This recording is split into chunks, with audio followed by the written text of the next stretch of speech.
Mingau viveu um momento que ninguém espera enfrentar. Desde então, sua família convive com uma realidade difícil e cheia de decisões delicadas. Hoje, você vai descobrir os bastidores dessa história que ainda emociona o Brasil. Como está o Mingau? Mingau, infelizmente, ele tá igual. Ele não reage, ele tá no hospital, às vezes vai pra UTI, porque as coisas não funcionam, né? Ele come por sonda. Então ele precisa fazer terapia de músculo pra não parar, mas não mexe, não reconhece as pessoas, não fala. É um caso muito triste, né? Infelizmente, O estado de saúde dele... não vejo um prognóstico muito bom, né? Então, o estado de saúde dele é... Oi? O estado de saúde dele é... Não, então, o estado de saúde definitivo? dele é estável, mas às vezes pega uma infecção, daí vai pra UTI, daí sai da UTI e volta pra terapia, aí fica estável, aí dá um problema no intestino, daí volta. Quer dizer, né, ele é muito forte, né? Porque tá resistindo, mas infelizmente não tem muito progresso, né? Que é o que a gente gostaria de ver, né? Os médicos já falaram sobre essa questão, por exemplo? Sim, expectativa eles de vida, falam, recuperação? Não, nunca tem. Desde o começo fala, cérebro é imprevisível, né? Teve gente, ele não tá em coma, por exemplo, mas teve gente que ficou 15 anos em coma, de repente acorda e tá tudo bem, normal. Tem gente que não volta nunca, né? Ele falou, cérebro é imprevisível, é um pouquinho de cada vez. Então, na verdade, sempre há uma esperança, mas é pequena, infelizmente. Ele tá com quantos anos? Tá com 58 agora, eu acho. Ele é de 67, em setembro acho que ele vai fazer 58. 58? Entendi. Mas ele tá, assim, sendo cuidado, tá com plano de saúde? Como Sim, que tá? ele tá numa clínica para falar a verdade, eu não sei se nesse momento ele está na UTI ou se ele está numa clínica de reabilitação, mas o normal é ele estar nessa clínica. Nessa clínica ele fica deitado, né? A mão fica assim, aí faz exercício, as pessoas têm que dar banho nele, né? Ele tem uma cadeira de rodas, mas ele não se mexe. É uma situação muito triste e que não muda muito, né? Ele já tá há algum tempo nessa condição, né? Já um ano e meio, mais ou menos, né? 1 ano e meio. A família dele é daqui? É. Tá aqui com ele? Tá aqui com ele, Visita? Visita. Mas ele só não reconhece? Ele não reconhece. Ele, às vezes, se diverte com alguma coisa, ri, às vezes chora, mas, né, os amigos também, às vezes vão, mas ele não vê, não sabe. A gente nem sabe o que ele pensa. Ele não fala, então nem sabe também, na verdade, se ele reconhece ou não reconhece. Mas não parece. É que se os médicos não falaram nada sobre o que pode acontecer, né? Não fala nada. Ah, tá. O pessoal tá perguntando se tem alguma vaquinha pra ajudar no tratamento. Não, teve essa vaquinha no começo, né? Ele não tinha... na hora do desespero, acabaram contratando um médico fora do plano de saúde. Aham. E quando eles foram ver, tinha uma despesa de 400 mil reais, sei lá. E daí fizeram essa vaquinha, né? Conseguiram o valor. Não chegou a atingir o valor total. Mas fizeram alguns shows também, né? Algumas coisas assim. E agora ele tá no plano médico. No plano médico. Do SBT. Na época, então, o médico que cuidou dele de início não era do plano, deu essa questão, mas e hoje? Ele precisa de algum cuidado, de algum apoio financeiro, alguma iniciativa? Não sei dizer, não. Mas acho que não. Se precisar, precisa, né? Porque ele era também, né, arrimo de família também, né? E parou de receber o salário, né? Ele ficou 1 ano ainda recebendo salário, mas ele parou de fazer show, né? Parou de render dinheiro, né? Então talvez precise, mas a família não abriu nenhuma outra vaquinha, não. Que eu saiba. Entendi. Complicada essa situação, né? Bem complicada. Bem complicada. Bom, se tiver alguém aí depois da família vendo esse podcast, quiser entrar em contato com a gente, manda lá no Redcast, no nosso perfil, entre em contato com a gente. Mas é isso, é um assunto meio delicado de se falar, né? Se mexe com a saúde de alguém, mexe com... Principalmente a família dele, né? Ele, claro, deve estar sofrendo, mas não deve ter nem noção do que é. Por o que está passando. É pior para a família, né? Para os que ficam lá cuidando dele e tal. Uhum. Mas eu tava falando... Isso, a gente tava conversando sobre a vida dele nos Estados Unidos, lá em 79. Que eu era polêmico e tal.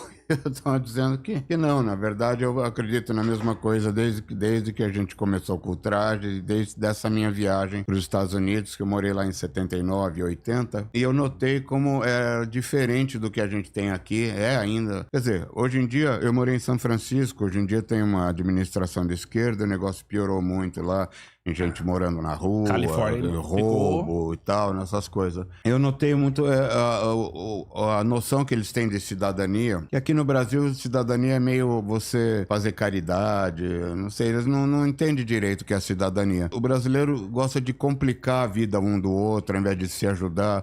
Quer dizer, quando tem uma desgraça, você vê que o brasileiro se ajuda. Mas no dia a dia, um exemplo prático, eu fui renovar minha carteira, e daí precisava de um comprovante de residência. Eu levei o comprovante de residência, a mulher falou, não, precisa ser uma cópia. Eu falei, não, pode ficar com o original. Não, precisa ser uma cópia. Daí, onde é que tira a cópia? No amigo dele, no térreo, ia lá, tirava o xerox. Então, é mais um intermediário, entendeu? Então, aqui tem muito essa coisa, a burocracia, para ter corrupção, para ajudar o amigo, sabe? Então, é uma coisa que lá nos Estados Unidos não tinha, lá onde eu morei, então ia no banco e falava, meu nome é Roger, depois não, Roger, tal, queria abrir uma conta, tá aqui sua conta, entende? Ele não tem por que você levar a certidão de nascimento, a certidão de casamento, certidão disso e daquilo.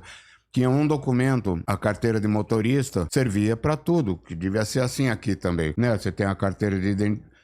Para tirar a carteira de motorista, você precisou da carteira de identidade. Para a carteira de identidade, você precisou da certidão de nascimento. Então, esses outros não precisa mais, porque você já tirou... É meio óbvio, né? Meio óbvio, né? Já tem um documento para tudo. Então, é esse tipo de coisa. A honestidade, você perdia uma carteira, o cara devolvia, você largava o carro com a porta aberta e voltava, o carro estava lá. Então é um país completamente diferente do que é aqui. E aqui a maioria das pessoas não conhece, não sabe o que elas poderiam ter, entende? Então a mentalidade do brasileiro é muito atrasada, essa coisa de depender do Estado, tudo eles acham que o Estado tem que resolver, o Estado tem que dar casa, tem que dar comida, tem que dar tudo, mas só que tira a liberdade. O Estado não dá nada que ele não tenha tomado de alguém. Exatamente, né? Então tem essa mentalidade que a gente não tem aqui, não sabe como poderia ser bom. Enfim, a minha vontade é que aqui fosse assim, porque eu tentei morar lá, mas... Sabe, no fundo eu sou brasileiro, não deu, não me adaptei, tinha saudade do Brasil e tal, por mais que eu era professor de inglês, sou professor de inglês, né? E falava bem inglês e tal, não tenho uma aparência muito diferente da deles, mas mesmo assim, sabe, eu lá era era o latino, eu não podia ter um emprego decente de acordo com a minha capacidade, porque era ilegal. Mesmo assim, mesmo sendo... o estrangeiro, o latino, eu conseguia ter uma vida digna, morar num lugar bacana, comprar as coisas que eu precisava. Quanto tempo você ficou? Eu fiquei 1 ano e meio lá. 1 ano e meio? Nossa, 1 ano e meio. Rápido. Rápido o quê? Assim, a passagem, né? Não, mas foi muito impactante essa passagem, porque eu vivi numa coisa que aqui então era inexistente, total. As ruas são limpas, o pessoal não joga lixo no chão, mas em compensação tem uma lata de lixo em cada esquina. O próprio povo se organiza para que a coisa funcione para todo mundo. Cruzamento sem farol, sem semáforo, vem um, daí é o outro. Daí é o primeiro um, depois vai o outro. E é assim, sabe? Porque é o mais certo, não fica todo mundo tentando ir ao mesmo tempo. Então é a mesma coisa que eu advogo desde então aqui. Eu comecei a ser polêmico, entre aspas, quando eu estava falando mal do governo, que era do PT, e de repente veio uma patrulha combinada, meteu o pau em mim e eu falei, ué, o que está acontecendo? Pensei que todo mundo estivesse de acordo, né? Com o tempo, isso tudo fui aprendendo no Twitter mesmo. Os caras foram falando, isso é patrulha ideológica. E daí fui aprender sobre a escola de Frankfurt, fui aprender sobre a espiral do silêncio, sobre como a esquerda funciona, e fui ler sobre Gramsci, sobre Marx, etc. E daí a gente vê que é um negócio que não funciona. Não funciona em lugar nenhum. Mas aqui, com essa mentalidade de que, não, eles vão me dar. Eles não vão dar. Como não estão dando, entendeu? O cara, depois de 20 anos de PT, pobre continua pobre, não mudou nada. Não mudou nada. Não mudou Só nada. o café que tá, né? O café A preço nas picanha. alturas e tal. Tá difícil. Então essa coisa, não, de inventar, ele é bolsonarista. Não, se fosse o Maluf, eu votava no Maluf, eu votava em qualquer um fora, para não votar no PT. Não é só uma questão de esse é mais corrupto, esse é menos corrupto. Não, um é socialista, o socialismo não funciona. O socialismo, a gente sabe, historicamente, sempre ele converte para um líder cheio da grana, como está agora, passeando pelo mundo, já gastou bilhões. E com que dinheiro? Com o dinheiro nosso. Sempre converte para isso, o povo com menos, o povo censurado, sabe? Não, ditadura nunca mais, anistia geral. Agora ao contrário, eles estão no poder. Não, agora é ditadura, tudo bem, censura legal. Não vamos anistiar os coitados que estavam lá de mané na rua, a mulher que escreveu com batom na estátua. Sabe, a polêmica, não tem polêmica. A maioria, qualquer pessoa com um pouco de cérebro entende isso. Mas os caras que me xingam por ideologia. Entendeu? É o método deles, é narrativa, é construir a narrativa, é censurar quem não participa da narrativa, sabe? Você falou da assassinato de reputação. Sim, você falou da espiral do silêncio, por exemplo. Você acha que muita gente pensa como você, mas não tem coragem de ir lá e se posicionar? Sim, eu acho que principalmente do meio artístico. Eu aprendi isso daí de espiral do silêncio justamente quando eu comecei a falar mal, porque o que aconteceu? Durante a ditadura já existia a esquerda e a narrativa delas e tal, de falar a ditadura foi só matar gente, enfim, só a parte ruim, né, que teve, claro, teve mesmo. Não foi tão grande quanto foi, por exemplo, o governo do Stalin, do Lenin, né, Mao Tse-tung, essas coisas. Aí não tem como comparar, Entendeu? Daí não, essa parte não fala e tal. Então, se começar a falar mal da esquerda, porque na época da ditadura era o seguinte, todo mundo era de esquerda, em teoria, né, porque todo mundo era contra a ditadura. Daí você começar a falar mal da esquerda, o cara começaram aquele negócio. Então, esse foi a espiral do silêncio, era justamente isso. Ninguém tinha coragem de falar mal da esquerda. Como assim? Você fala mal da esquerda, então você é de direita, ditadura? Você vê que eles falam, todo mundo é extrema direita. Não tem direita. É extrema direita. Sim. Né? Todo mundo, se não é petista, é bolsonarista. Isso tudo se você não fizer a campanha, pedir voto. Isso tudo é a parte da narrativa de construir uma coisa para ficar mais fácil atacar e tal. Então, a minha ideia é só falar, olha, moçada, vocês não sabem, mas podia ser muito melhor. Só que isso, sabe, provoca os caras que querem viver na mamata, ou querem... Não tem outra opção. O cara... Ou ele fala, hoje em dia, os artistas, você falou dos artistas, eles falam de medo, por causa da espiral do silêncio, eles falam de medo de não ser mais aceito na turminha, de não ser mais aceito na Rede Globo, sabe? Lei Rouanet, você acha que a Lei Rouanet também tem esse lado? Também. Pô, se o cara perde, uma se o artista perde a lei Rouanet, o cara tá lascado. É uma maneira de comprar a opinião. Então, o cara não quer sair daquele... tem medo de ficar mal falado e tal. E eu não tenho esse medo, entendeu? Eu falei, quando eu percebi, eu falei, não, por quê? Sabe?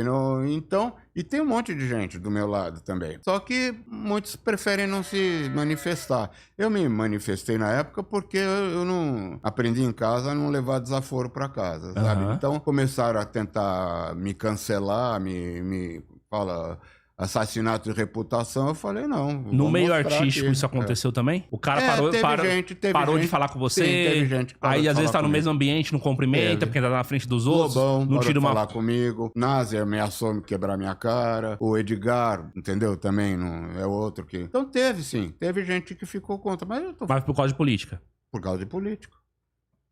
Eu não tô nem aí, meu, sabe?